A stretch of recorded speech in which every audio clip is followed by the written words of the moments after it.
welcome Ari Melber. Hey, everybody. Come up here. How are you? Oh, so good. Right here. Yes. That's what's up. Oh my gosh. Ari, I'm so excited you are here. I'm excited to be with you. We are big fans of yours, and John Murray's mother is like super fan, and she kept saying you got to have Ari Melber on the show. So we are all in alignment and bringing you here. And is she booking for the show now? She's a booker for you. But I want to congratulate you on your hugely popular show on MSNBC. And you just passed 1 billion streams online. Congratulations. Hey, thank you, thank you. 1 billion streams. So, 1 billion. How does that feel? I think it feels great to get out to everybody because some of us watch the news this way, some of us watch shows like this, but a lot of young people are getting their news in different ways. Yeah. So to me, it means that we're reaching not only young people, but people around the world because that streaming goes everywhere. So Right. I can be talking to you and anyone in America who knows about it, or sometimes it's like someone says, oh yeah, my mom's in Spain and she's watching over there on YouTube. It's kind of wild, this world we're in. It's so wild. You know, and things are happening. It was so crazy. Yesterday was a crazy day because Tucker Carlson and Don Lemon got fired on the same day from 2 different networks. What is going on with cable news right now? It's just crazy. I'll tell you this, we cover so many big stories, but it's always a sign when like my high school group chat blows up about a topic, because it's often about music and sports, and then everyone's like, hey, Ari, are you okay? Are they firing everybody today? Like, we're just like, so it was really on people's minds. From what we can tell, it's a coincidence in terms of timing. Yeah. And I do think the larger story is Tucker Carlson, who has really platformed a lot of lies and hate. And I'm not saying that as a judgment. They recently had to pay out over $500 million. You mentioned a billion streams. Yes. It's $500 million plus dollars because they got caught lying. And so I think this is a reckoning for some of that. I love Ari. It was like they paid over $500 million. I got it. And this is what I love. Like you break down news in this way because you combine the hip hop with the news. Now I can't even imagine, Ari, when you first started doing that, were the executives in the back going, what the hell is he doing?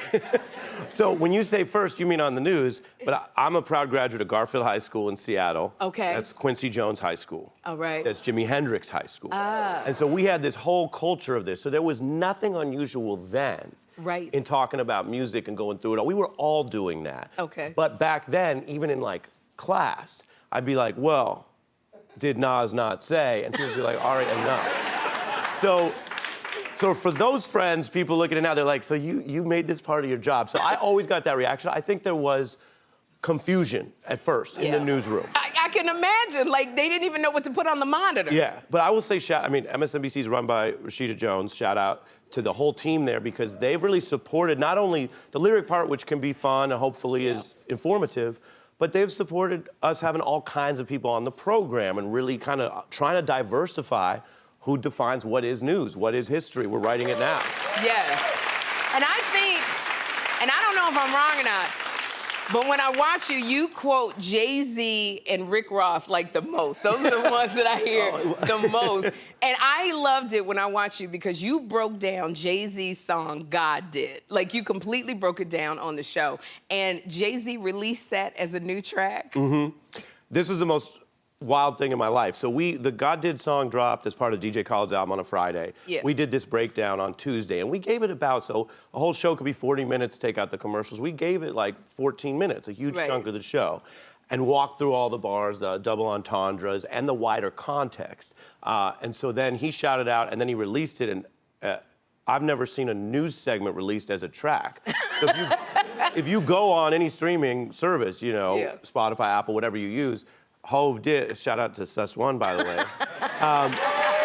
While we're talking about musical leaders. Hey, Ari, please don't think you can take Sus and put him on your show. He's here, okay. I mean, there is some sharing with Mariah. Everybody keeps trying to take Sus. But yeah, so then he released this as its own track. Okay. And to me, it was such an honor. Anyone who knows about hip hop knows that you can't ask for or even kind of audition for that kind of cosign, but it meant a lot for him to say, yeah, this is what I was saying. Also, I brought you just a little mug. This is not even publicly available yet. This looks like a beat mug because we have the normal beat mug. Yes. But on the back, I have Dave East, the Harlem rapper, has a song where he says, you can't sit on in this Ferrari with me on MSNBC. I got Ari with me. Oh! So that's a bar. Keep the mug. I want you to have the mug. This is my mug. That's yours. Well, thank you so much. I love this mug. This, you know, and this is what it is. Like, we could have shown the whole breakdown of God Did, but now that Jay-Z has released the track, we got to pay for what you said on Doggone. Everyone TV. asked me, they said, did you clear it? And I said, yeah, we cleared it. But also, look, what Jay said to Nas, if everyone remembers the Nas Jay-Z Ether beef, he said, yeah, I took your voice, you was using it wrong. You made it a hot line, I made it a hot song. Yes, he did. And so I feel like I remember that from growing up on this, and then I was saying to people at the time, I was like, I don't know how I use my voice, but he did make it into a song. Yes, he sure he did. All samples cleared. Everything you did, Ari, like, your show even caused a Twitter beef with 50 Cent. Yes. Can you tell me about that? So this was wild. So we did this thing when you talked about the streams. We had 50 on, and we showed some of our most watched videos of all time since the show launched. And interesting, because it shows, I think, the spread. One was this guy who actually left the Kremlin, left Russia, Andrei Kozyrov. Okay. And 50 Cent.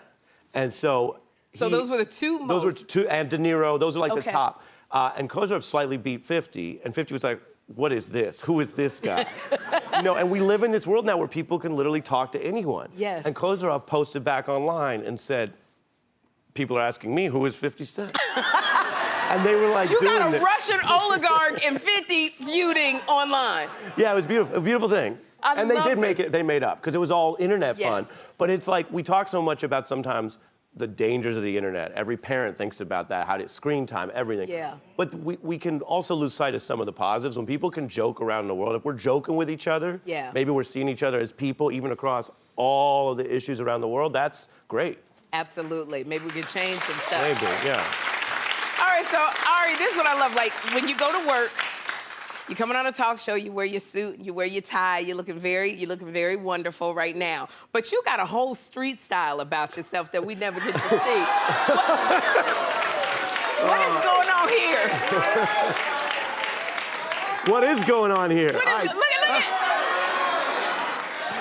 All right. You got your drink shirt on? What's going on? Okay, well, this is a knockoff Supreme shirt. I want you to know I got that hoodie in Venice Beach for about 25 bucks, and I posted because I don't want to encourage people to waste their money on clothes unless you have a lot of extra money.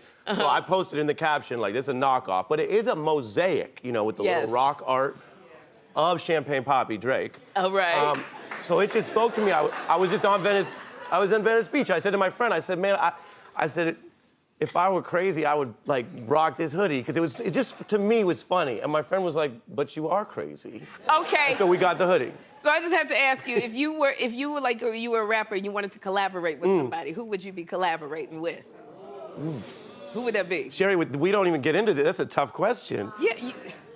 So I don't rap. Let's be clear. I don't rap. All right. I talk. Okay. We got to know your lane. All right. But I love the fantasy. Yes. I love the fantasy. If I were a rapper. If you were. Definitely like Lauryn Hill, because she could do the hook and a verse. Okay? What? I think obviously Jay-Z. Okay. Just as someone who's influenced everything about my mind, right? How I look at the world. And then now there's so many artists who are rapping in a different way in the pocket. So like someone like Lil Baby, right? Or 21. Yes. Where you're just like, it's such a different sound. So again, and I don't want this misquoted online, where it's like, Ari's dropping a track. If I were a rapper, right? I think my style would probably be very lyrical, a little bit old school. Okay. So having that young sound, like how many people know 21 Savage, right? Yes, we know 21 Savage. He raps like he's in the library with you. Okay. Right? Almost like he's whispering at you. Yeah. Yes, 21, 21. So I feel like that would be a nice offset. Did I go too long with the answer? You answered it so well. You answered it so much. You coming to the barbecue, Ari. Ari, I want to say thank you so much for being here. We love your show.